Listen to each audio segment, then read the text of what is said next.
Hoje com o pastor Joseph Prince. Glória a Deus. Obrigado, Jesus. Agora, se sinta bem-vindo. E cumprimente 3 pessoas ao seu redor. Diga algo bom para elas. Glória a Deus. Diga para elas que nas próximas 3 horas vamos nos divertir. Glória a Deus. João 1,16. E todos nós também recebemos da sua plenitude, abundância, recursos da sua plenitude. Todos nós recebemos, diga recebemos. E graça por graça. Essa palavra graça é favor e merecido. Graça por graça é muito interessante, porque é graça anti-graça. O que isso quer dizer? Graça por graça. Recebemos também da sua plenitude, graça anti-graça. Saiba que a palavra anti não quer dizer somente contra. No lugar de. Se você olhar a definição num dicionário, vai descobrir que não é somente contra. Temos essa ideia de que anti é só contra. Anti. A palavra ali é anti, graça anti-graça, que quer dizer, depois que uma onda vier, no lugar daquela onda que veio, você ainda nem usou toda aquela graça e uma nova onda de graça vem. Uma onda de graça vem no lugar daquela graça que veio mais cedo. Amém? E a graça de Deus é inesgotável. Olhe para o seu irmão e diga, está vindo aí. Sorria, amém? E como você pode anular isso? Como é que você pode restringir essa graça? Crendo errado. Tentando fazer essa graça fluir. Deixe-me dizer isso. Quanto mais tentar fazer a graça fluir, e olha que fazemos isso muitas vezes. Já tem graça numa área e nós estragamos, tentando fazer essa graça fluir. Sabe? Deixe-me falar isso com muito cuidado, ok? E espero que seja muito claro para você não me interpretar mal. Algumas vezes, a oração pode ser errada. Quando ora com desespero, está anulando a graça de Deus. Houve uma época em que Moisés clamou ao Senhor, em frente ao Mar Vermelho, ele clamou ao Senhor. E por que o Senhor respondeu assim? Por que clamas a mim? Diga ao povo que marche. Há uma hora de marchar e a graça já está ali. Amém? E há uma hora de orar. Amém? Está ouvindo, igreja? Há um momento certo de marchar e a graça já vai estar lá. Amém? Vá em frente. Amém? Oração pode ser uma desculpa. Pai, será que eu oro por essa pessoa? Eu até tenho uma compaixão por essa pessoa. Eu vejo que essa pessoa está sofrendo, mas eu não quero orar e nada acontecer. Senhor, me dá um sinal. Fala comigo, Senhor. Essa oração é desnecessária. Amém? Muitas vezes você ora pela pessoa e diz, Senhor, muito obrigado por essa vida e já vai tocando nela. Se você crê que a provisão já está lá, sua oração está só confirmando, declarando, decretando a provisão que já está fluindo. Faz tudo fácil. Gálatas 3 diz, aquele que vos dá o Espírito. E a palavra dá, no grego, quer dizer que está sempre dando o Espírito. Anos atrás eu fui a uma igreja onde eu tinha crescido, na minha adolescência, e aquela igreja ensinava que você pode vazar e o Espírito Santo te deixa. Você é um crente que está vazando. Já ouviu isso?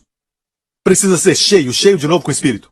Mas depois eu vi em Gálatas 3 muito mais tarde, que Deus sempre nos dá constantemente o Espírito. No grego, é constantemente suprir. Agora mesmo Ele está te dando o Espírito. Pode imaginar que quando você ora pelo enfermo, toda essa abundância está com você? Ao invés de chegar até uma pessoa e dizer, Senhor, eu oro em nome de Jesus. E até mesmo o seu tom de um pouco desesperado, não tem nada errado com oração alta, mas se ela acontece de uma oração desesperada, clamando a Deus para fazer algo que Ele já está fazendo, isso não é fé. Ok? Então a graça, no lugar da graça, no lugar da graça, no lugar do favor que tinha vindo antes, no lugar do favor, e tem constante favor na sua vida. Isso acontece na área do seu trabalho, do seu ministério, dos seus relacionamentos, até do seu corpo, amém? Naquele lugar onde existe dor, confie em mim. Vimos na semana passada onde o pecado abundou, a graça superabundou. Lugar onde o pecado abundou. A graça superabunda, amém? Onde o pecado abundou, a graça superabundou. Nós vimos na vida de Davi, Onde o pecado abundou? Na área da vida de Davi, quando ele cometeu o pecado com Batseba, certo? Estou certo? Amém. Quanto sabe que o pecado é errado, o pecado é ruim, o pecado destrói? Vai fazer com que você vá mais longe do que queira ir, você vai ficar mais tempo do que queria, vai custar muito mais do que você quer pagar. Lembre-se sempre disso. O pecado é destrutivo, sabemos disso, mas graças a Deus, com Deus, o pecado não é mais o nosso destino final eterno. Não nos define. Onde o pecado abundou, a graça superabundou. Se tivermos olhos para ver, pela fé, a graça, superabundante graça em todas as áreas, não porque o pecado existe, mas porque pecamos, não porque vamos pecar mais para que a graça superabunde. Paulo não ensinou isso, mas ensinou onde o pecado abundou. A graça superabundou. Então, quando vemos, no caso de Davi foi o pecado com Batseba. E Davi teve muitas mulheres. E concubinas. E muitos filhos. 19 filhos. Uma filha. De muitas mulheres. Quando foi escolher um sucessor de todos os filhos, Deus escolheu Salomão. Uau! E Salomão era filho de qual mulher? Aquela mesma mulher, Batseba. É como Deus dissesse: seu passado não determina o seu futuro. Comigo. O mundo diz: um pássaro de asa quebrada nunca voa tão alto. Mas Deus diz: este pássaro vai voar mais alto. E aquela asa que foi quebrada vai ser mais forte do que a asa que nunca foi quebrada. Agora, se concluir, como eles concluíram quando Paulo falou isso, vamos quebrar nossa asa para ficar mais forte. Paulo nunca ensinou isso, eles acusaram Paulo de fazer isso. É interessante que ninguém nos acusa mais disso a não ser alguns pregadores. Estamos no mesmo caminho que Paulo. Onde o pecado abundou, a graça superabundou. Vimos na semana passada a genealogia de Jesus, em Mateus 1. As mulheres mencionadas ali não eram tão ilustres. Não é Rebeca ou então Raquel, não é Sara. Mulheres como Tamar, que deitou com seu sogro. Mulheres como Raabe, a prostituta de Jericó. Esses nomes estão na genealogia. É o Evangelho nos ensinando. Dessa genealogia veio o Messias, o Salvador do mundo. É Deus dizendo, com toda a bagunça: confie que minha graça é maior do que as bagunças na vida. Amém, igreja? Isso te ajuda? Agora vamos mais longe. Um pouquinho mais longe e vamos estudar como essa graça pode aumentar. Se olharmos para o apóstolo Paulo, eu quero ser muito claro sobre o que Paulo está ensinando aqui. Certo? Não vamos tentar somente ler ou dar somente uma olhada. Vamos ver o que ele está dizendo. Paulo tinha um problema, não no seu corpo. Certo? Era um mensageiro de Satanás que atacava Paulo. Onde Paulo ia, ele causava confusão. Paulo pregava o evangelho da graça e sempre tinha problemas, principalmente com aqueles que criam que a lei era o que justificava. Tem que cumprir a lei para ser abençoado. Tem que cumprir a lei para ser santo. Tem que cumprir a lei, certo? E esta lei do judaísmo era usada para perseguir a Paulo. Em quase todas as cidades, Paulo tinha problema com essas pessoas. Essas pessoas não sabiam que havia um mensageiro de Satanás que os manipulava para atacarem a Paulo. Paulo orou ao Senhor. Paulo falou que era um espinho na carne, esse mensageiro de Satanás, e por onde eu vou, ele está presente. Deus, faça algo sobre isso. E o Senhor respondeu. 2 Coríntios 12, 9, e disse-me, o Senhor disse para ele, a minha graça te basta. Igreja, olha para mim. A minha graça basta. Hoje. Que dia é hoje? 22? 23? Certo? 23. Eu não quero colocar uma data para quem assiste, senão vão ficar pensando, essa mensagem é muito velha, daqui a 10 anos. Então, vamos parar aí. Hoje, neste momento, ainda basta. Minha graça basta. A minha graça te basta. Ela é tudo o que você precisa. Em outras palavras, ela é tudo o que você precisa. Não importa os seus problemas, não importa a natureza dos seus desafios, talvez seja até de uma natureza de uma enfermidade ou um conflito familiar, ou um adolescente que está rebelde, ou até mesmo algo que está fazendo você ficar acordado a noite toda, preocupado. Mas eu quero te dizer que a resposta é sempre a mesma. A minha graça te basta. Te basta. E Deus fala algo muito profundo. Não vamos fingir que entendemos se não entendemos, mas vamos procurar realmente entender. Você entende isso? Ele diz, porque a minha força, ele diz, minha força E essa palavra força é dunamis, dinamite. Minha força. E se você olhar dinamite, é o poder miraculoso de Deus. Onde no Novo Testamento fala de milagres. Por este homem foram feitos muitos milagres. Jesus, o carpinteiro, diz que por suas mãos foram feitos milagres e usa a palavra dunamis, a mesma palavra, que na verdade é o poder de Deus para fazer milagres. Se aperfeiçoa ou se completa na fraqueza. Onde não há fraqueza, o poder de Deus ou sua graça não podem fluir. A graça não é atraída pela sua força, é atraída pela sua fraqueza. Pare de tentar ser forte com sua própria vontade. E nós sempre tentamos fazer o melhor, mas Deus sempre vai usar o seu pior. É o que Ele faz. É só dizer, eis-me aqui, Senhor. Eu sou muito nervoso. Eu às vezes fico muito preocupado. Eu tenho essa tendência de ficar doente. Eu tenho essa tendência de fazer o mal, seja o que for. Não esconda de Deus. Venha a Deus como estás. Amém. E saiba disso, que o seu poder de operar milagres se aperfeiçoa, tem lugar para fluir e se completa, como água no cano, na sua fraqueza, não na sua força. Receba essa revelação. No meu caso, na adolescência, e não como um garoto no jardim de infância, como um adolescente no 2º grau, no colégio, foi quando aconteceu. Quando estava no 2º grau, eu era um gago, eu gaguejava. E um professor chegava, me mandava levantar e ler, e ele dava gargalhadas quando eu ficava vermelho e gaguejava, só para ler.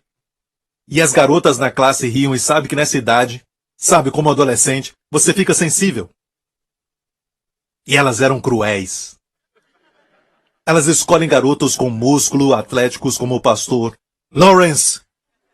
E elas nem olham para os outros garotos. E algumas garotas aqui fazem isso. Culpadas, amém?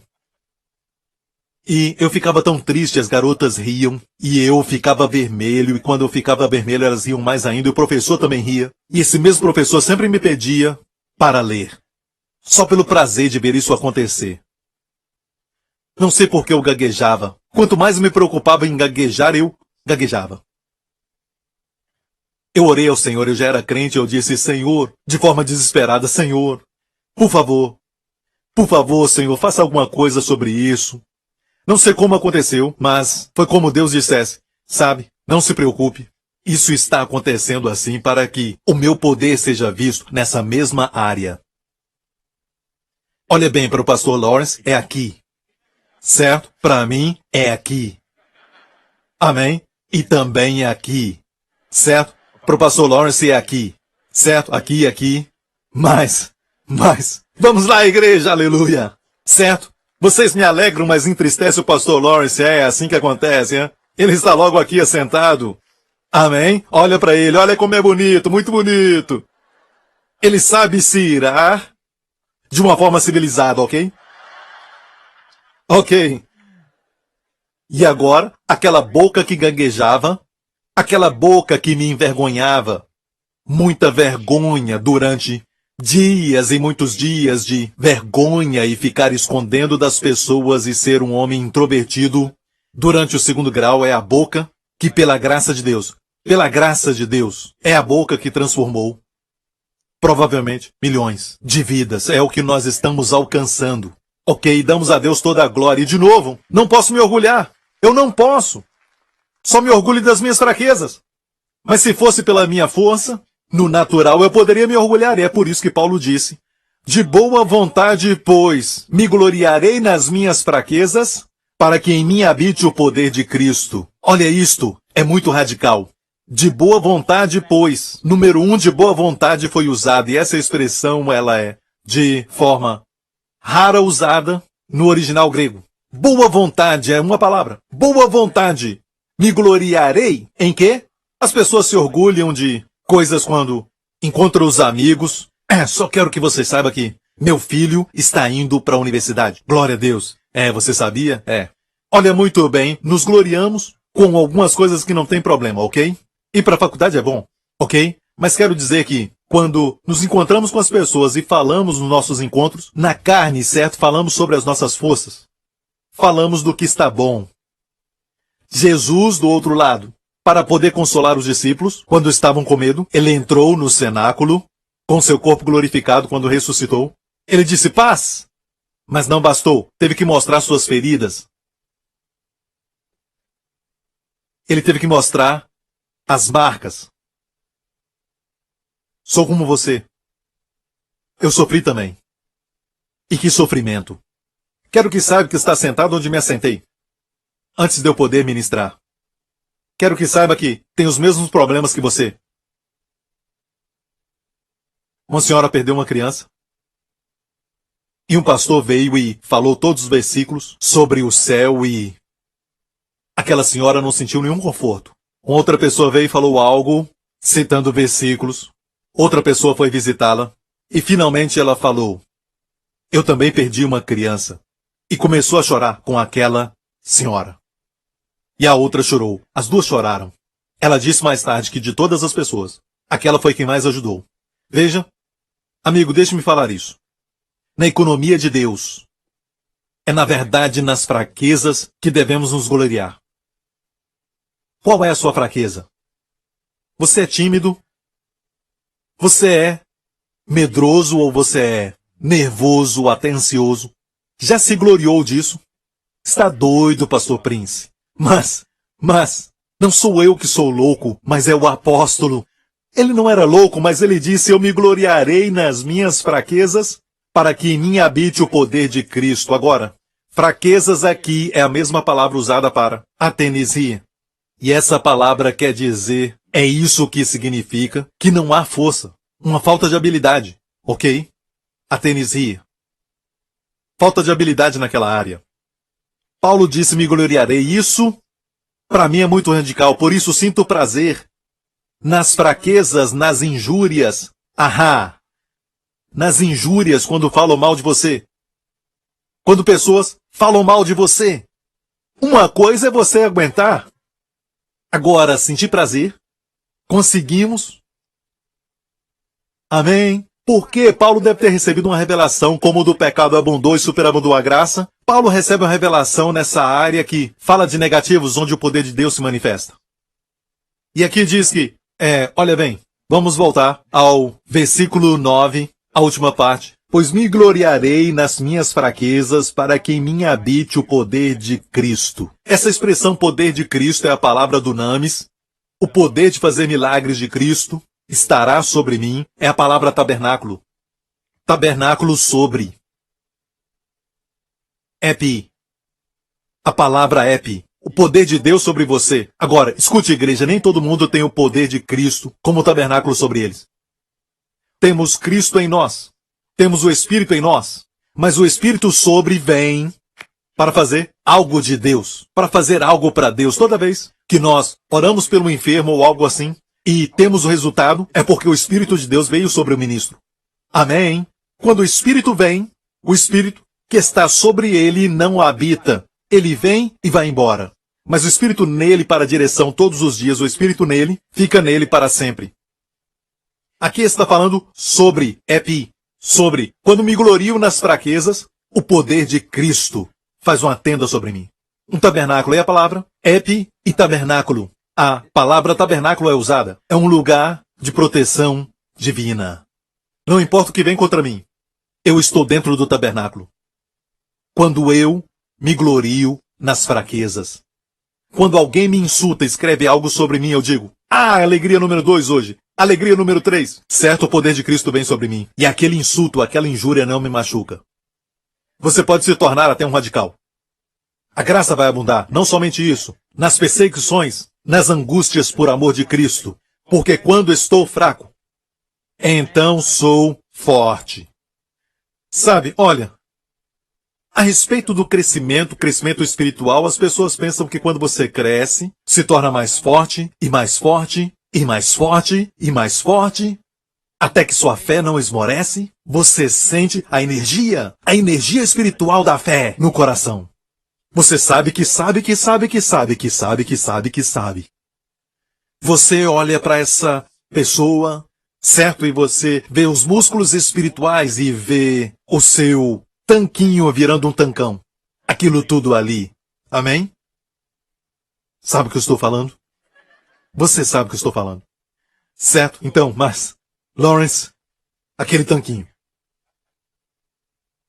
Pensamos que isso é crescimento. Mas crescimento é quando você vê mais as suas falhas. Você vê mais e mais suas falhas. Você vê mais e mais os seus erros. Você vê muito mais do que antes. Mas, você não só vê isso. Mas ainda você vê mais e mais o favor de Deus em todas as áreas. Você vê mais e mais a bondade de Deus. E por isso, apesar do fato de ser consciente das suas fraquezas mais e mais, está mais consciente de Jesus e sua presença maravilhosa na sua vida. Está mais consciente de o quanto você depende dele. Está mais consciente das provisões que ele tem para você. Isso é crescimento. Não é somente essas coisas positivas, mas também aumentar na mentalidade de, eu pensava que eu era um cristão, mas 15 anos que eu sou um cristão, 20 anos que sou um cristão, mas ainda tenho esses pensamentos e tudo mais. Isso é crescimento. Isso estava com você o tempo todo. Mas você não via. Mas agora vê porque está crescendo. Mas não fique só no negativo. Vá para o positivo. Sendo consciente disso, dependa mais e mais. Dependa mais e mais. Confesse que você é a justiça de Deus em Cristo. Por isso, confessar que é a justiça de Deus em Cristo não é sobre aquilo que somos na carne. Mas quem nós somos e quem é que nós somos aos olhos de Deus.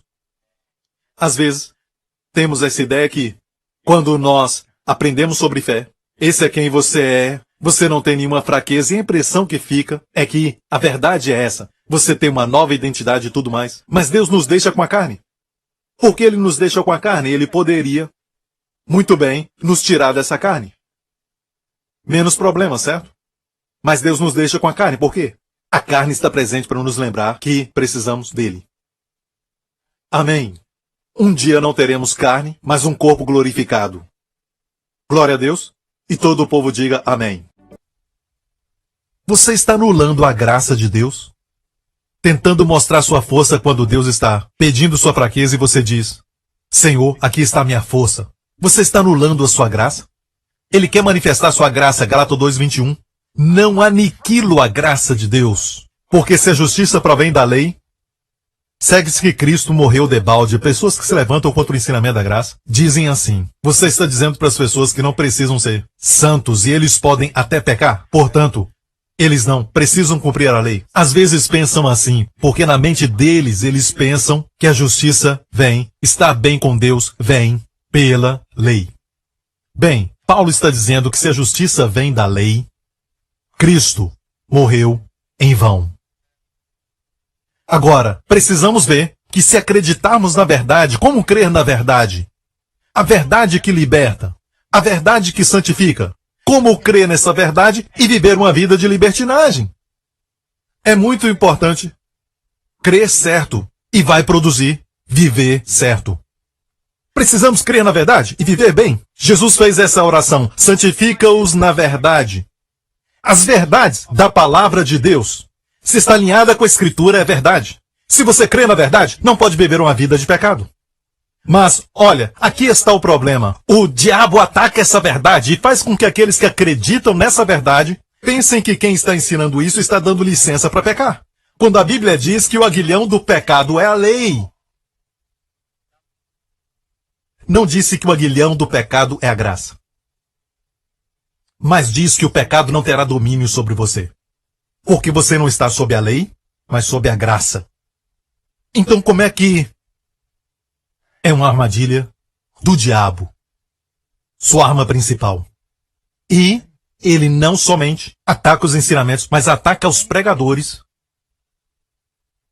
assassinando seu caráter, o que prega o evangelho da graça. Vamos em frente. Olha isso. Justiça. As pessoas não creem que a justiça vem pela lei? Se fizer, de fato, está dizendo que Cristo então morreu em vão. E podemos ser santos cumprindo a lei. Cristo morreu em vão, se é isso que você crê. Sabe o que está fazendo? Está anulando a graça de Deus. Ondas e mais ondas que viriam a ti, você está anulando. E a palavra anular aqui na versão original é colocar de lado. Outra versão diz, eu não posso frustrar a graça de Deus, mas eu amo a versão que nós temos. Eu não posso anular a graça de Deus, ou até mesmo frustrá-la. Está frustrando a graça de Deus. Não frustramos a graça de Deus ao pecar. E olha bem, pecar é errado. Mas Paulo diz aqui, eu não frustro a graça de Deus, porque se eu estou ainda vivendo em pecado, certo? Então Cristo morreu em vão. Sabemos que pecar é errado, mas não é esse o argumento. As pessoas que acham que estão vivendo muito bem podem estar frustrando a graça de Deus. Pessoas que tentam com seus próprios esforços fazer as coisas e menosprezam as outras pessoas estão frustrando a graça de Deus nas suas vidas. Amém? E quando você frustra a graça de Deus, em certas áreas da sua vida não tem nenhuma manifestação, nenhum fluir. Está me ouvindo? Eu me lembro quando eu aprendi sobre oração. 7 passos para orar, 5 passos para orar. Entrar nas portas com ações de graças, nos seus átrios com louvor. E depois você vai ao altar de sacrifício e confessa os seus pecados. E na pia do lavabo você enxerga os seus pecados. Você não vê a glória de Deus, com o rosto descoberto, mas para ver os pecados quando lava as mãos. E olha bem, está muito longe do Santo dos Santos. Depois disso, então você entra e você vê o candelabro e você fica esperando ali o Espírito Santo falar com você. É isso que eles ensinam para você. E do outro lado você vai ver a mesa dos pães da proposição. Amém? Você está comendo a palavra de Deus. Você tem se alimentado, você tem gastado tempo com a Bíblia e tudo mais. Se não, volta lá atrás, sabe? E vai lá confessar e depois volta de novo. O Santo dos Santos fica sempre longe e uma realidade inalcançável. Se torna até mesmo um sonho que nós não conseguimos realizar de estar na presença de Deus. Onde Deus pode ouvir o nosso clamor por Ele. Ele tem todo o poder. Então é como tentar alcançar. Senhor, leva-me aos teus átrios, ao lugar santo, sabe? Essas músicas do Antigo Testamento que tentamos cantar. Até um dia eu cheguei à conclusão de que somos completos nele. Quando você nasce de novo, você nasce no Santo dos Santos. Todo sacerdócio, toda nova criatura, filho de Deus é nascido no Santo dos Santos. Estamos assentados com Cristo, igreja. Estamos assentados com Cristo. Você sabe que Cristo é o verdadeiro Santo dos Santos e não aquele do tabernáculo. Ele era apenas uma figura da verdade. Já estamos na verdade. Estamos assentados com Cristo nos lugares celestiais. Quando orar, não ore como estivesse tentando alcançar Deus e Deus está tão longe. Quando orar, só diga, Pai, saiba que você já está lá. É isso que a Bíblia diz. Quando Cristo morreu, você morreu com Ele. Quando Ele foi enterrado, você foi enterrado com Ele. Quando Deus o ressuscitou dos mortos, você ressuscitou com Ele. Quando Deus o fez assentar à sua destra, você se assentou com Cristo. E como Noemi disse para a sua nora Ruth, assenta-te aos pés daquele homem, porque ele não vai descansar até resolver esse assunto. Amém? A figura de Boaz, a história de Ruth. Amém? É uma linda história. A sua sogra disse, assenta-te. A mesma palavra usada no Salmo 91, verso 1. Aquele que habita no esconderijo do Altíssimo. A mesma palavra usada por ela. Assenta-te, porque aquele homem não vai descansar até resolver aquele assunto. Quando você descansa, Deus trabalha. Quando você trabalha, Deus diz, vá em frente. Faz o seu melhor.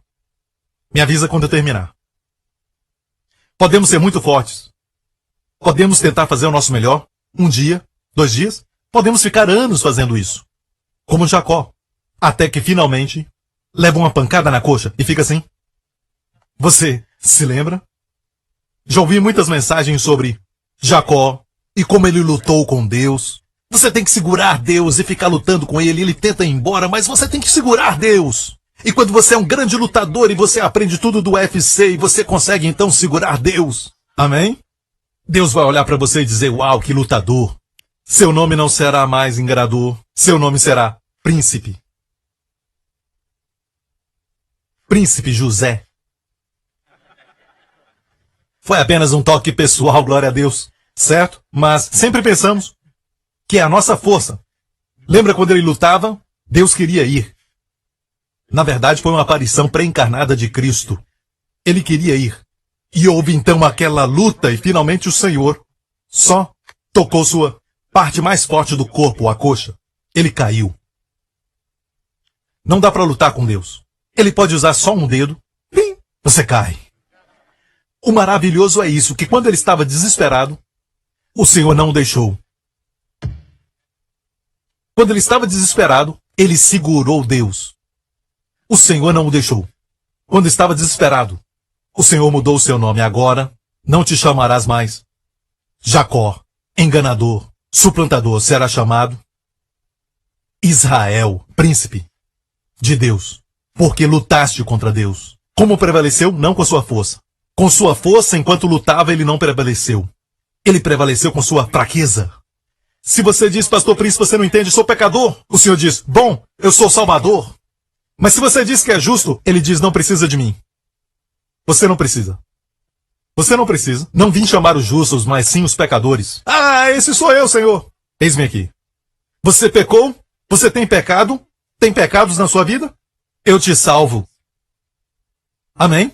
Ele diz, eu tenho todo o poder, eu sou cheio de graça e verdade. E amor, muito amor. E o amor dói. Quando ele machuca? Quando a pessoa amada se nega em permitir que a pessoa que o ama o ajude.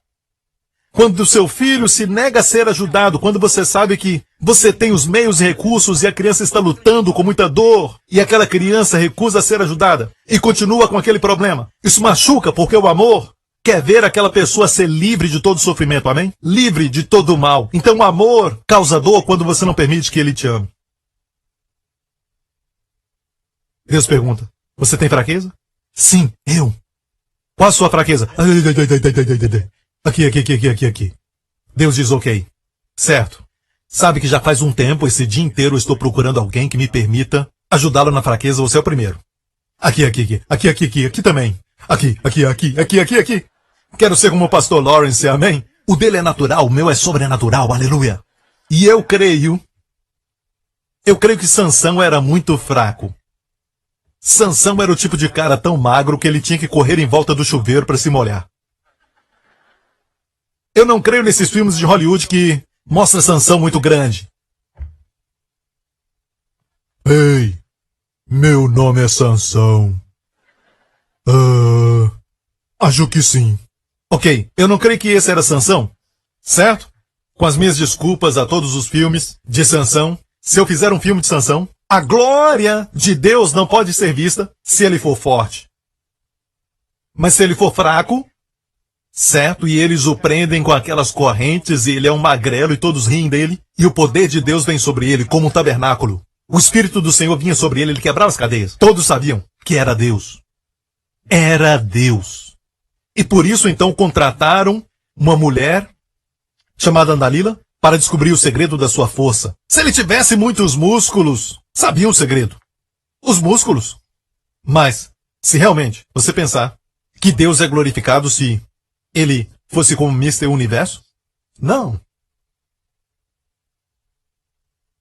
As parábolas de Jesus exaltam as peças principais. Sempre era um que era o filho pródigo, ou então o último será o primeiro, ou o menor, perdido o último e menor. Suas parábolas eram todas parábolas de graça. O reino de Deus, falamos que é de cabeça para baixo, mas na verdade de cabeça para cima. Falaram dos apóstolos no livro de Atos. Esses homens estão virando o mundo de cabeça para baixo, mas na verdade eles vieram consertar o mundo de cabeça para cima.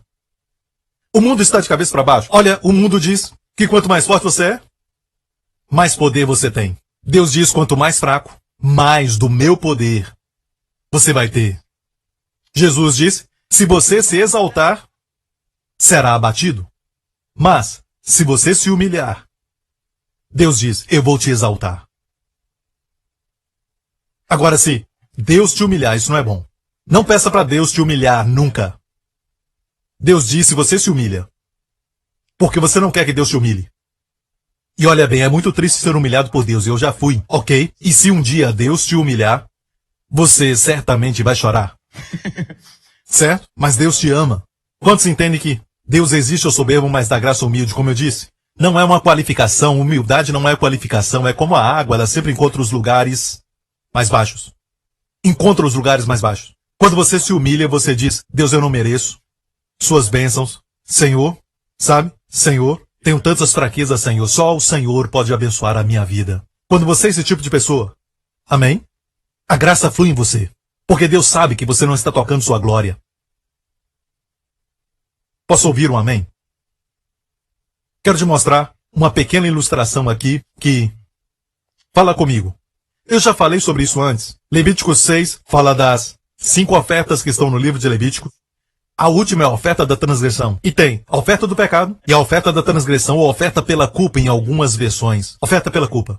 E por isso, hoje eu vou chamar a oferta pela culpa. A oferta pelo pecado é a oferta de quem você é. Quem você é pecado sempre. Você entende isso? Mas você nasceu de novo. Pela transgressão, naqueles dias, é pelo que eles fizeram de errado, suas ações. A do pecado é por quem você é, a da transgressão ou da culpa é pelo que você fez. Você entendeu isso?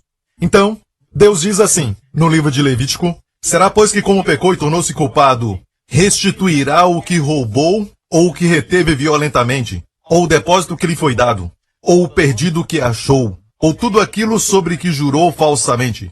Continua dizendo e o restituirá no seu todo, e ainda sobre isso acrescentará o quinto, ou seja, 120%. Aquele de quem é, o dará no dia de sua expiação, e a sua expiação trará ao Senhor um carneiro. Havia sangue, havia um sacrifício, ok?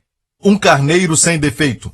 Esse é o sacrifício, mas olha o verso 5, e sobre isso acrescentará o quinto, 120%. E deve dar para aquele que prejudicou. Você deve restaurar para aquele de quem o roubou. Agora a pessoa que foi prejudicada, que você prejudicou, aquele que sofreu o mal se tornou um ganhador. Você entende o que eu estou dizendo? O prejudicado se tornou um ganhador. Ele não só recebe o todo. Vamos dizer que era uma vaca, ok? E a lei da restauração diz uma vaca, certo? Que foi roubada. Quando ladrão for encontrado, tem que devolver 4 vacas. Certo? Bem, 120%. Ele está ali feliz, deitado à noite, e ele diz, ah, querido, eu estou tão feliz porque a nossa vaca foi roubada. E ela já estava ficando velha. Já ia mesmo morrer. O ladrão foi bobo de roubar a vaca. Agora temos 4 vacas novas! Aleluia, ainda bem que ela foi roubada. Você entendeu isso? Ok. Então, Deus sempre se assegura que o prejudicado não recebe só o que foi roubado, mas mais do que foi roubado. Não só restaurado, restaurado mais do que o preço todo. Ok? Agora olha isso. Salmo 69 é conhecido como Salmo Messiânico e tem alguns que são messiânicos no livro de Salmos. Esses salmos revelam Jesus como se Jesus estivesse falando. Pode ser um salmo de Davi. Davi era um profeta e de vez em quando ele falava os salmos messiânicos. Por exemplo, o salmo messiânico que nós vamos ler agora. Olha bem esses versos. Primeiro verso 4 diz, aqueles que me odeiam sem causa. Isso é messiânico. Você se lembra dessa frase em João 15, no cenáculo? Mas é para que se cumpra a palavra que está escrita na sua lei. Odiaram-me sem causa. Foi tirado do Salmo 69. Agora vamos voltar ao Salmo 69, verso em frente. Salmo 69, verso 9. Pois o zelo da tua casa me devorou. Isso aconteceu quando Jesus derrubou as mesas do cambistas e expulsou aqueles que levavam vantagem sobre os pobres. Os expulsou e os discípulos se lembraram do Salmo 69. O zelo da tua casa me devorou. E aqui você vai ver uma outra parte interessante. E as afrontas dos que te afrontam caíram sobre mim. Está tudo aqui. Isso foi mencionado pelo apóstolo Paulo em Romanos 15. Ali diz, Cristo não agradou a si mesmo, como está escrito. As afrontas dos que te afrontam caíram sobre mim. É um bom verso para você quando é atacado. Na mídia social. Sofrendo bullying na escola. Seja o que for. Pode declarar, as afrontas dos que me afrontam caíram sobre Jesus. Ele levou as suas afrontas. Ok? Tudo no Salmo 69. Tem mais um. Mais em frente. Deram-me fel por mantimento e na minha sede me deram a beber vinagre. Quando foi que isso aconteceu? Foi na cruz. Certo? Então o Salmo Messiânico. Você entende? Quero estabelecer isso. Agora voltemos para o verso 4. Agora quero mostrar isso. Aqueles que me odeiam sem causa, olha a última frase. Então restituí, é Jesus falando. Restituí o que não furtei. Uau! Então na cruz, mesmo você tendo causado prejuízo, você é aquele que fez o errado. Em vez de você pagar, Jesus paga. O prejudicado recebe do Senhor.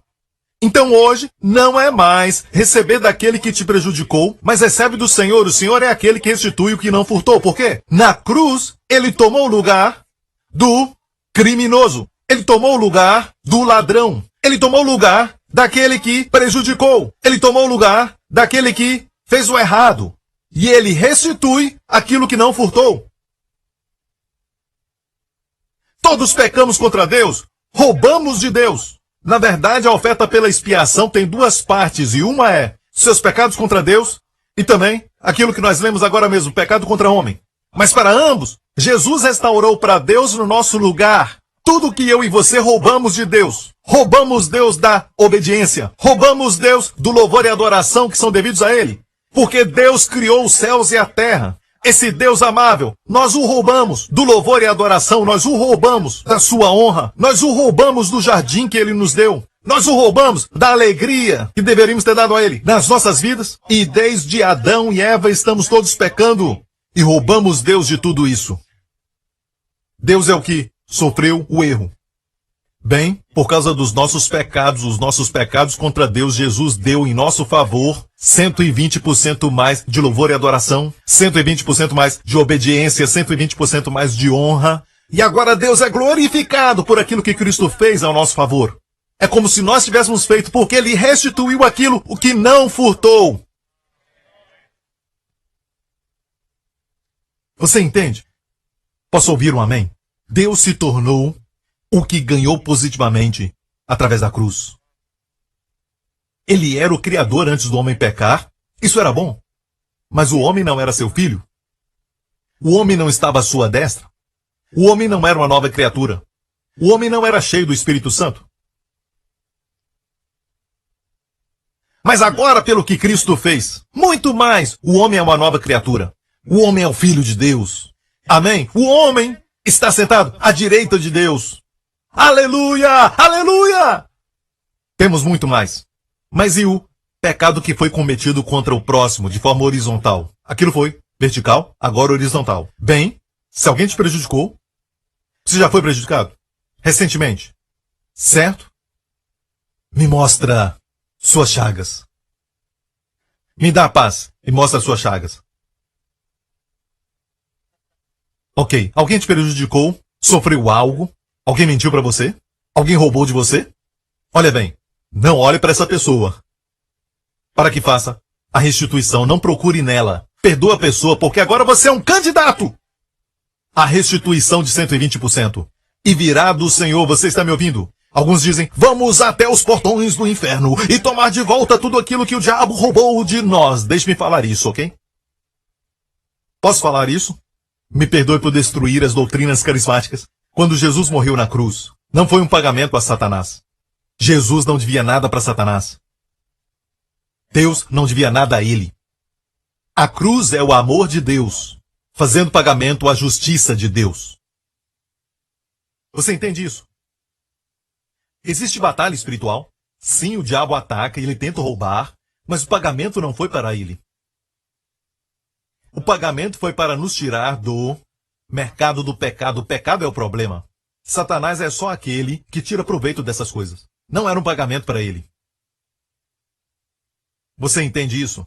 Foi o amor de Deus pagando o preço da redenção. A justiça de Deus. Agora a justiça de Deus não pode te punir. Porque ela já puniu os seus pecados em quem te substituiu. E não há agora, pois, condenação. Porque os nossos pecados já foram punidos. Então, amigos, quando se trata de você ser prejudicado, fizeram mal a você, você foi roubado, mentiram para você, você é um candidato. Em vez de responder com ressentimento e amargura, diga, uau, como eu estou feliz! Obrigado. Ok? Senhor, eu te agradeço pelo favor, 120% a mais nessa área. Eu agradeço e recebo agora 120%, porque Jesus é a minha oferta de expiação. Ele pagou o preço por mim naquela cruz, Pai. apresento a Cristo como oferta pela culpa na cruz, e porque Cristo restaura aquilo que ele não furtou, fui prejudicado, Senhor, e também fui roubado, seja o que for que te roubaram. Seja na saúde ou outra coisa, agradeça ao Senhor. Agora, Satanás pode atacar na sua saúde, ele pode fazer isso, mas o seu assunto é com Deus.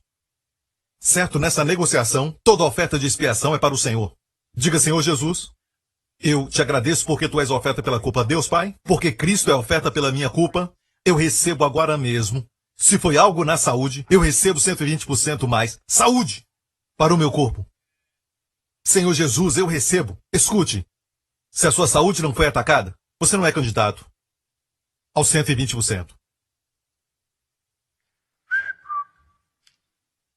Se não há desafios mentais, depressão, pensamentos ruins, nem sabe o que o pastor Prince está falando agora, sua mente está distraída, você luta com a sua mente agora mesmo, você é candidato à mente de Cristo.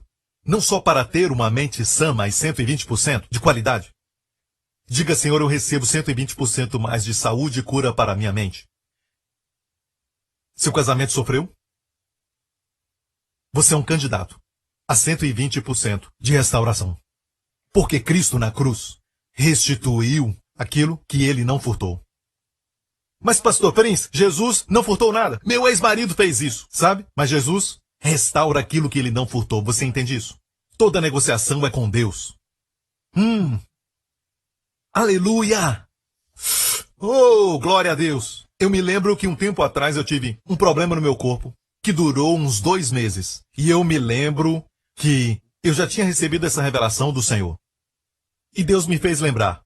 Então me ajoelhei e disse, Senhor, recebo agora mesmo. Sou um candidato agora, porque fui atacado no meu corpo, então sou candidato a 120% mais de cura para o meu corpo.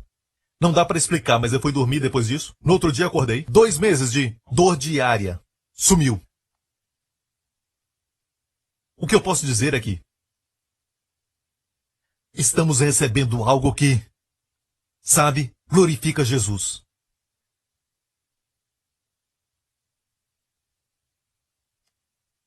Então, Paulo teve a revelação que o fez dizer, eu sinto prazer, de boa vontade, eu me orgulho. Linguagem assim tem que ser baseado numa revelação. Então, depois que você recebe isso, é como, por favor, mais, pois vou receber 120% mais de promoção, 120% mais de favor, 120% mais de sabedoria, 120% mais de sucesso na minha vida, no ministério, porque agora eu sou um candidato. Você entende? Pedro pecou contra o Senhor de uma maneira. Judas traiu Jesus. Se Judas somente tivesse esperado um pouco mais em vez de se enforcar. Justiça própria. Tenta tirar sua própria vida. Se tivesse esperado só algumas horas, Jesus seria pendurado. E ele não seria. Porque Pedro negou conhecer Jesus com palavrões e ainda foi perdoado. E de fato, de todos os discípulos, Jesus, ao ressuscitar dos mortos, deixou uma mensagem com o anjo no túmulo. Quando eles vierem, vai e diga aos meus discípulos e faz menção disso. E Pedro.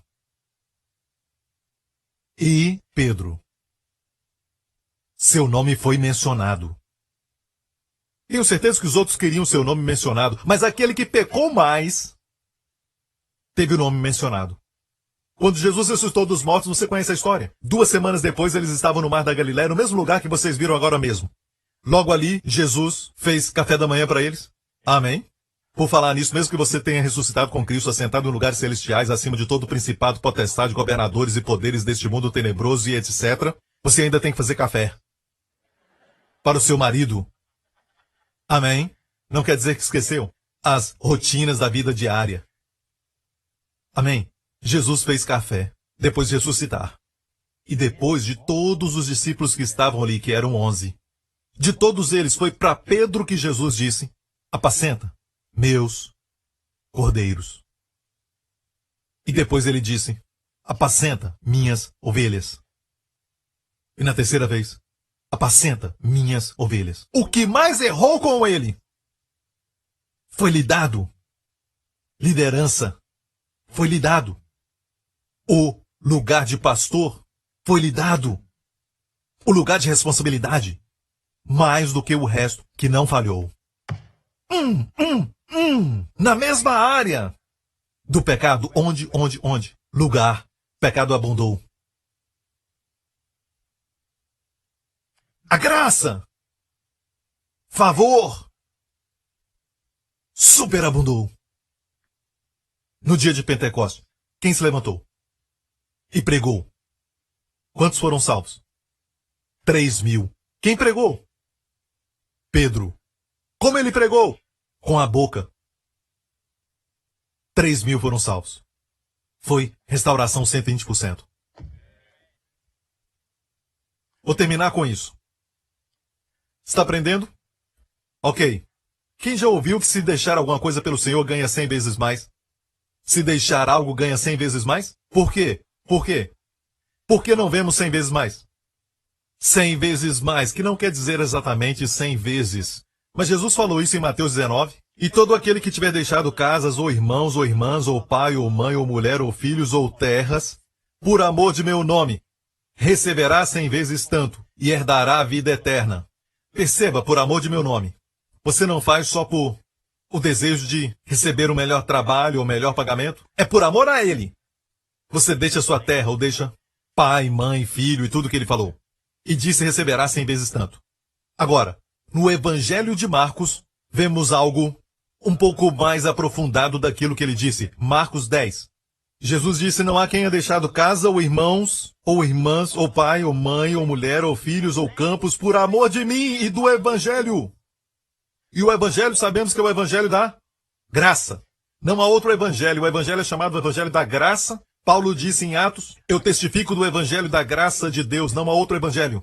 Amém. Se você está sofrendo por amor ao Evangelho da graça, ou por amor a Jesus. Amém. Se você disser que é só por amor a Jesus, os que pregam a lei vão dizer, eu estou sendo perseguido por amor a Jesus, porque eles acham que Jesus é o Salvador que cumpre a lei. Mas aqui está dizendo por amor ao Evangelho, deixe-me esclarecer, é por amor ao Evangelho da graça. Se está sofrendo em qualquer área, vai receber 100 vezes mais nesta vida. Casas e... Espera aí, deixa eu falar de novo. Casas! Casas! Irmãos e irmãs, mães, filhos e campos, e olha que esposa não é mencionada aqui. Não recebe 100 vezes mais mulher. Recebe uma esposa de qualidade 100 vezes. Deus vai trabalhar nela, amém? E também filhos, mas também com perseguições, viu? O Evangelho da Graça sempre traz perseguição. E no século futuro a vida eterna. Vamos voltar para Mateus 19. Eu quero voltar porque você vai ver que são os 2 últimos versículos de Mateus 19. Termina assim, muitos primeiros serão derradeiros, e os derradeiros primeiro. Agora me fale, por que de repente fala, depois de falar que o que você deixar você vai ganhar 100 vezes mais, por amor ao Evangelho e também por amor a ele, receberá 100 vezes tanto agora nessa vida, com perseguições. E diz o último será o primeiro, e o primeiro derradeiro. São os 2 últimos versos do capítulo 19. Eu gostaria que não houvessem divisão de capítulo, porque Jesus não parou aqui. Ele continua explicando o que ele falou. O próximo capítulo, verso 1 diz, porque o reino do céu é semelhante a um homem, pai de família, que saiu de madrugada a assalariar trabalhadores para sua vinha. Ele vai contar uma parábola para explicar o que ele quis dizer com receber 100 vezes e o que ele quis dizer com os primeiros serão os derradeiros os primeiros. Está pronto? Ok, porque esta parábola termina com o versículo 16. Olha bem. Os primeiros serão derradeiros, os derradeiros primeiro. Aham! Então ele fez um sanduíche da parábola, dizendo, a primeira parte ele disse, os últimos serão primeiros, no capítulo anterior, e termina a parábola dizendo, falando do mesmo assunto, os últimos serão os primeiros, e os primeiros derradeiros. O que ele quis dizer? Por anos não entendi, mas vamos ler a parábola. Porque o reino dos céus é semelhante a um homem, pai de família, que saiu de madrugada a assalariar trabalhadores para a sua vinha. Sabemos que o Senhor da vinha é o nosso Senhor. Ele saiu de madrugada a assalariar trabalhadores. Na cultura judaica e tudo isso é em termos judaicos, ok? E para o povo judeu vai ser 6 da manhã ou 7 da manhã, de madrugada, ok? E saiu bem de manhã para assalariar trabalhadores e ajustou com os trabalhadores a pagar o dia do salário. e os enviou. Lembre-se que ele fez um acordo com eles de pagar aquilo que era devido. Certo, eu vou te pagar o seu. Sem ser mesquinho, vou pagar o dia normal. Em uma outra versão diz denário, que é muito interessante, porque agora o Oriente Médio está usando agora o denar. E então, o denar é salário de um dia. Eles concordaram, certo? O dono da vinha e os trabalhadores concordaram no salário de um dia, ok? Não esqueça disso. Mais em frente. Às 9 horas da manhã, diz o texto, e saindo perto da hora terceira, viu outros que estavam ociosos na praça, e os contratou, dizendo que os pagaria o que fosse justo ao final do dia. A turma das 9 horas não trabalharam por algumas horas, certo? Muitas horas ainda para trabalhar, porque o dia deles acabaria às 6 horas. O dia do judeu termina às 6 da tarde, certo? Era 9 horas. Outro grupo. Agora temos 2 grupos, certo? Agora perceba bem isso. Os contratou dizendo que os pagaria o que fosse justo ao final do dia. Não houve nenhum acordo. Estou certo? Ou seja, foram confiando na sua palavra. Eles foram confiando na promessa. Estou certo? Ok. Então foram trabalhar na vinha. Agora, ao meio-dia, e depois às 3 horas, ele fez a mesma coisa. Agora temos 2 outros grupos. Os do meio-dia e também temos o grupo das 3 horas.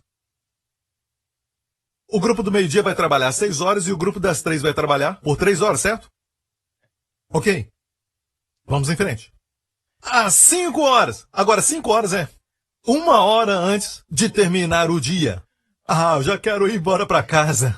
É hora de bater o cartão, sabia? Certo? Às 5 horas. E aquela hora ele saiu de novo e viu mais algumas pessoas ociosas. E os perguntou, por que vocês não estão trabalhando? Responderam, porque ninguém nos contratou. O senhor Davi então diz, vão então e ajudem os outros na minha vinha. De novo, não houve um acordo. Ele não disse, você vai trabalhar somente 1 hora, sabe? Eles confiaram nele. E foram trabalhar na vinha. Naquela tarde, disse ao mordomo para chamar os trabalhadores e pagá-los. Começando pelos derradeiros, os das 5 horas que vieram. Começando pelos derradeiros, ok? O que nós falamos, pôs a parábola no meio dos primeiros serão derradeiros, derradeiros primeiros. Ele também falou sobre receber 100 vezes mais por amor ao evangelho da graça. Ok, agora. Vamos lá, verso 9. Quando os das 5 horas foram pagos, os que vieram por último, receberam cada salário de um dia. O salário de um dia por 1 hora de trabalho.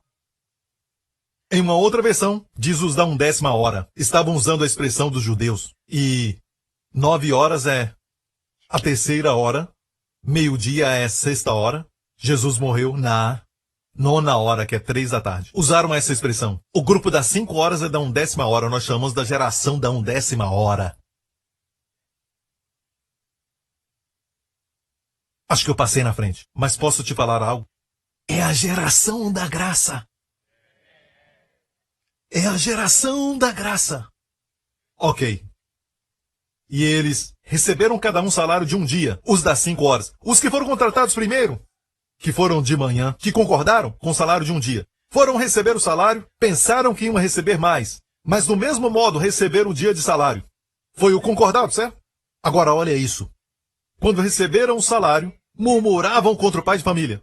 Estes derradeiros trabalharam só 1 hora. E tu os igualaste conosco, que suportamos a fadiga e a calma do dia.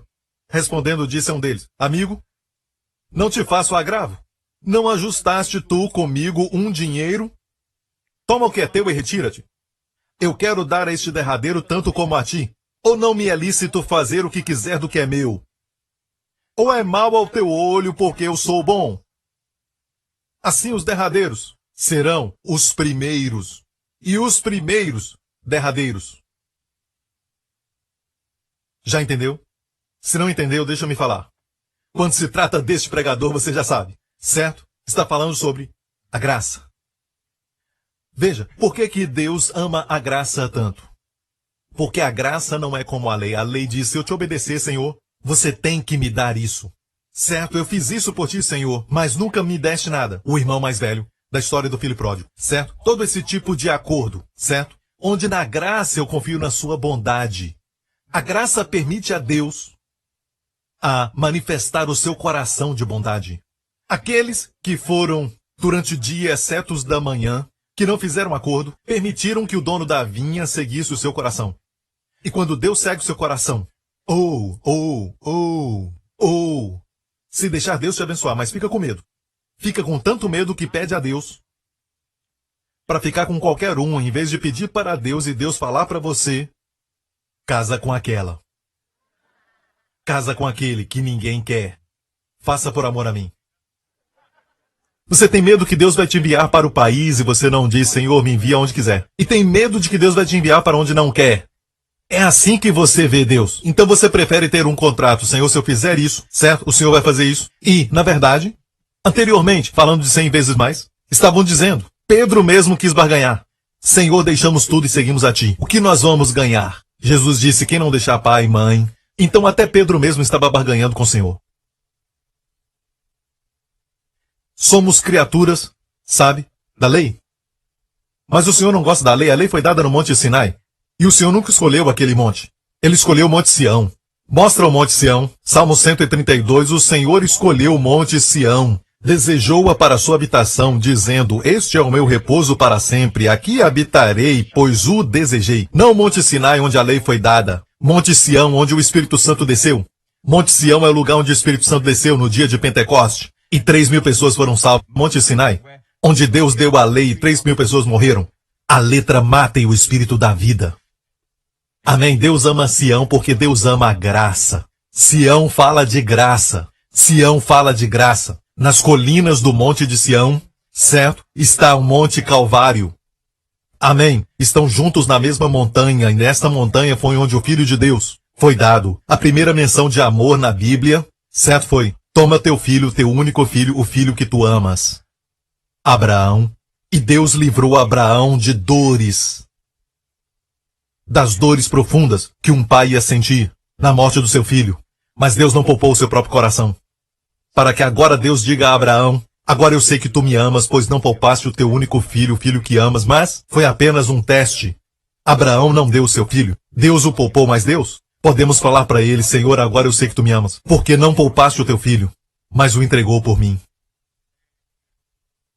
Primeira menção do amor. Foi do amor de um pai pelo filho. Você pode entender? Quando você confia em Jesus, aí é fé. Apesar de todas as suas falhas, você vem a Jesus. Ele ama isso e chama de fé. Você está entendendo? Ok. Glória a Deus. Eu quero mostrar para você que Deus ama Sião. Vamos ver outro verso, Salmo 78. Antes elegeu a tribo de Judá, o Monte Sião que ele amava. O Senhor ama o Monte Sião. Sião fala da graça, Sinai fala da lei. Deus ama a graça e não ama esse sistema de barganha. O que você faz? Porque fala de desconfiança. Se você pergunta para Deus o que você faz, você vai receber sempre menos do que receberia se permitisse ao Senhor te abençoar de coração. Aqueles outros grupos que trabalharam permitiram ao Senhor expressar seu coração. Podia dar para eles 1 centavo. Mas eles o permitiram que expressasse a bondade do seu coração. Foi o que fizeram. Vamos até a parábola. Os primeiros serão derradeiros. Vai ver que o final diz o seguinte, vamos ao final, 19. Capítulo 19, no final. Sim, diz os primeiros serão derradeiros e os últimos serão os primeiros. Isso diz numa versão, mas em outras versões diz muitos são chamados e poucos escolhidos. Me perguntava o que quer dizer isso. O que quer dizer é isso. Muitos são chamados para vir, é certo? Mas o Senhor escolhe aqueles para abençoar, aqueles que confiam na promessa. Os que confiam no seu coração. Aqueles que não dizem o que o Senhor vai fazer. Se eu fizer isso, o que eu vou ganhar? Amém? Amém? As parábolas de Jesus glorificam os perdidos, os últimos. E o último deles é, na verdade, não é o último. Mas sim os menores. Sim os menores. Glorifica o último, o pequeno menor. Então eu quero dizer isso para terminar. Quando nós olhamos o texto de Mateus 13, O reino de Deus é semelhante ao grão de mostarda, que é a menor de todas as sementes. Diga menor de toda semente de mostarda. Diga grão de mostarda. A menor de todas as sementes. Mas crescendo, é a maior das plantas e faz-se uma árvore. Ok? A menor das sementes. Quando fomos a Israel, passamos por um campo de mostarda. Eu falei ao pastor Lawrence, usa bem essa mostarda. Certo? Certo, Lawrence? Arrancamos uma semente de mostarda, uma flor que estava crescendo nela, e para te mostrar, esse é o grão, não é a semente, é o grão onde a semente está dentro dele. Esses são os dedos do pastor Lawrence. Até os dedos dele são musculosos. Ok, quando tira a semente, é assim que ela é. Na ponta do dedo. Olha como pequena é. E Jesus disse, a semente de mostarda é a menor de todas elas. Mas quando cresce depois de germinar, cresce muito. Se torna a maior das plantas. Agora, olha isso, disse tudo isso para te dar o último verso, que eu quero te abençoar com ele, ok? Jesus disse em Lucas 17. Disseram então os apóstolos ao Senhor, acrescenta-nos a fé. Quantos querem aumentar a fé? Levanta as mãos. Olha para esse Senhor, mas quem não quer, não dá para eles. Certo? Todos queremos aumentar a fé, certo? Queremos que a graça e o favor aumentem na nossa vida, queremos que a fé aumente na nossa vida. E os apóstolos falaram ao Senhor, acrescenta-nos a fé. Este é um ensinamento poderoso, porque eu sei que o Espírito Santo não muda termos de necessariamente. Por exemplo, aqui os apóstolos são chamados de apóstolos e não discípulos. Na maioria das vezes nos evangelhos são chamados de discípulos. Está falando da fé apostólica. Uma fé muito poderosa. Em vez de Jesus aqui fala o Senhor. Então, é muito importante ouvir esse ensinamento, porque esse ensinamento é soberano. Tem que ser ensinado na igreja. Fizeram uma pergunta, ou melhor, foi um pedido. Acrescenta-nos a fé. O Senhor disse, se tiverdes fé, como um grão de mostarda. E nós vimos o grão como é pequeno, certo? Certo? Direis a esta amoreira. E esse tipo de árvore é da família da figueira. Desarraiga-te daqui e planta-te no mar. Ela vos obedecerá. Seja uma enfermidade ou qualquer coisa. Nós não queremos que a doença saia só da superfície, mas queremos que seja arrancada até a raiz. Estou certo? E planta-te no mar. Ok? E toma cuidado, não vai nadar lá. Ok? Ok. Foi sem graça, pastor Prince, eu sei. Certo. E olha isso. Se tiverdes fé por anos eu pensei que o Senhor estava dizendo, se tiverdes fé, certo? Do tamanho de uma semente de mostarda. Você dirá a montanha, você dirá aquela árvore e se moverá. Você pode falar ao problema, sua enfermidade ou qualquer outro problema e se moverá. Eu disse, acho que a minha fé não existe. Sabe, eu não tenho esse tipo de fé. Essa fé que move as montanhas. Descobri estudando no grego que a palavra tem, eco, está na voz ativa. Lembra que eu falei? Romanos 5:1, sendo pois justificados pela fé, temos paz com Deus. Não é uma fé passiva. Não é, sendo pois justificados pela fé, nós temos eco. Nós temos eco. Nós eco com Deus. Pelo Senhor Jesus, nós temos paz. O tipo de paz passiva. Não, o que está dizendo é, sendo pois justificados pela fé, segura! Tome posse da paz com Deus. Quando orar, saiba que tens paz com Deus. Quando acordar de manhã, saiba que você tem paz com Deus. Se Deus é por você, quem será contra você? Esse é o verso que o meu filho decorou. Se Deus é por nós, quem será contra nós? Amém? Se Deus é por nós, quem será contra nós? Dias atrás ele estava brincando com uma mosca. Ele fez, e a mosca morreu. Eu fiquei escutando.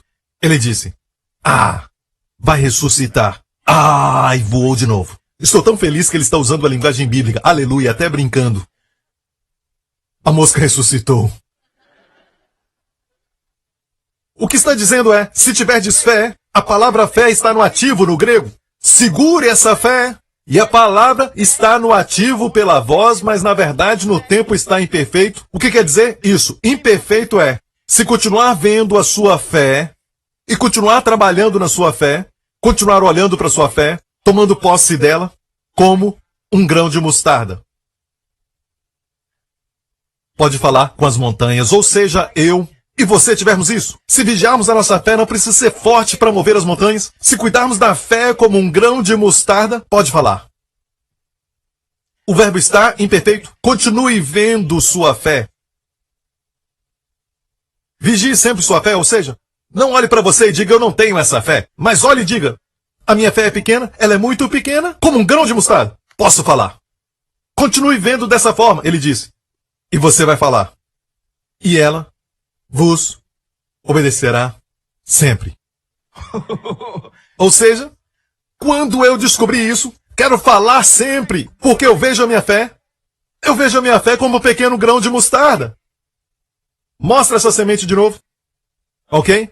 Certo. Caminhamos por fé e não por vista, não precisamos dessa foto só pela fé.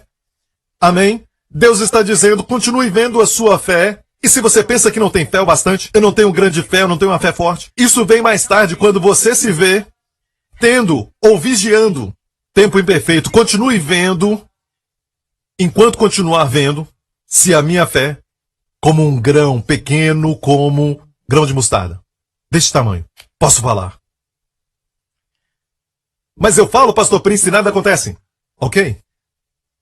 Aqui diz, direis. E direis ali está também na voz ativa, mas imperfeito também. Que quer dizer, não é falar só uma vez. Imperfeito quer dizer, siga sempre dizendo. Caroço, seja arrancado até a raiz, em nome de Jesus, e seja lançado no mar, em nome de Jesus. Amém. Amém. Amém. Mente, pare de se esquecer. Em nome de Jesus. Toda a faculdade mental restaurada. Em nome de Jesus. Amém. Está ouvindo, igreja? Problema na pele. Seja removido do meu corpo pela raiz, em nome de Jesus. Amém. Amém. Desarraiga-te. Problema nas artérias, eu falo a você. Seja arrancado pela raiz e lança-te no mar em nome de Jesus. Amém. E você diz, mas eu não tenho fé para dizer, pastor Prince, isso é para o pastor Henry e todos mais. Não, amigo, mas é para você. Continue vendo a sua fé. Pode ver assim, todos nós vemos a nossa fé como um grão de mostarda. Você diz, você tem? Você já está vendo assim? Você tem. Agora é só falar. Mas não fale só uma vez, continue falando. A primeira vez que você falar, vai continuar igual, mas as raízes são afetadas. Aí você diz de novo, outra parte da raiz é afetada. Continue falando, não desista. Mas, pastor Prince, eu não tenho fé. Pare de falar isso. Acorda. Olha o que ele está dizendo. Ele diz, continue vendo a sua fé. Sim, continue vendo a sua fé, tão pequena como um grão de mostarda. Agora você se qualifica para falar. Uou! Uau! Isso me libertou, porque durante anos eu fiquei esperando a minha fé ser forte para falar com as montanhas. Forte o bastante para falar com a amoreira. E não entendi o que ele tinha dito aqui. Até estudar no grego.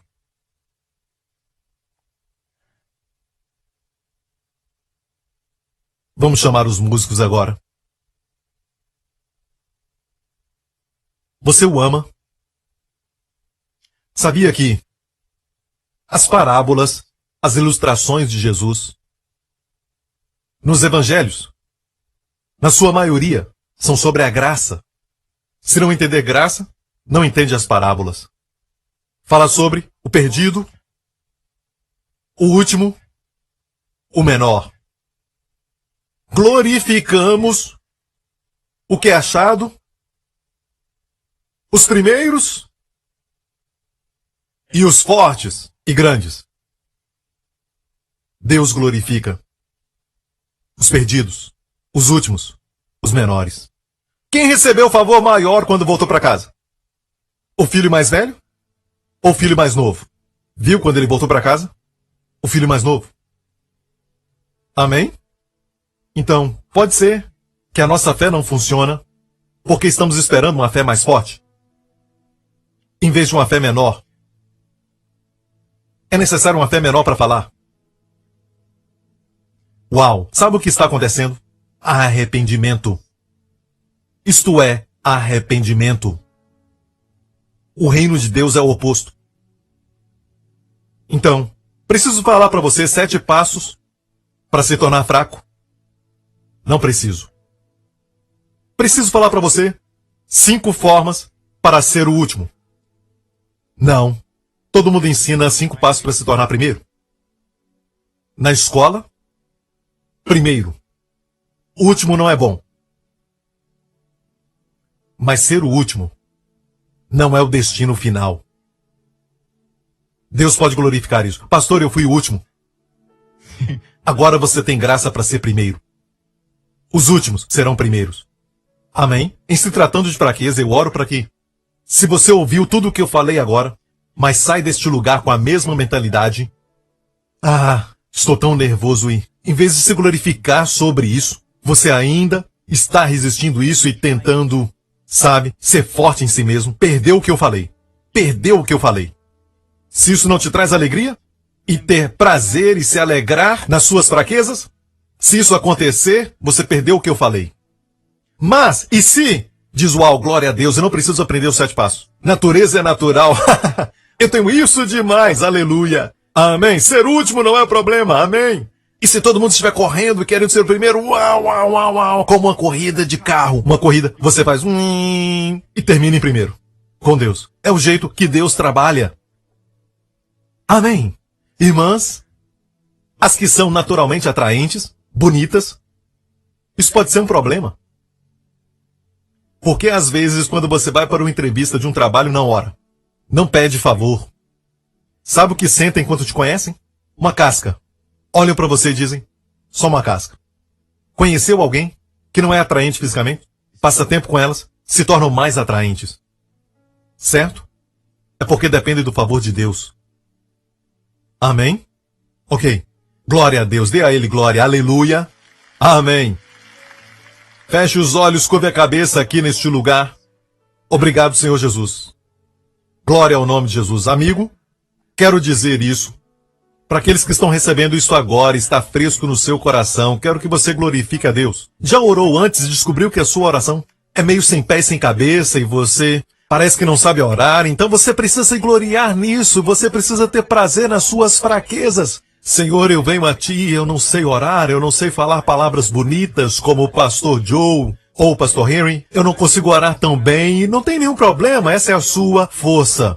Mas apenas uma palavra dita pela graça de Deus vai ter mais poder com Deus, amém, do que todas as palavras ditas bem. Amém? Tenha prazer nas fraquezas, tenha prazer nisso. Já se gloriou nas suas fraquezas? E, olha bem, Paulo disse, me glorio. Glorie-se nisso agora diante de Deus. Amém? Quem está perto não precisa ouvir, ok? Mas seja o que for, a sua força natural está bloqueando. Sua força natural está bloqueando. Suas tentativas estão bloqueando. Está frustrando a graça de Deus.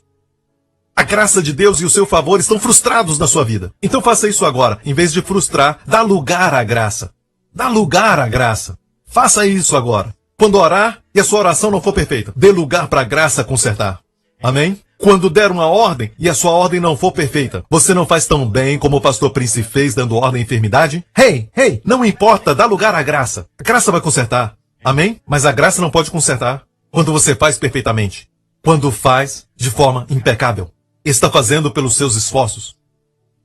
E não entendeu que está afastando ou caindo da graça. Amém? Glória a Deus. Você já agradeceu a Deus que o favor de Deus está sobre o seu filho como nunca antes?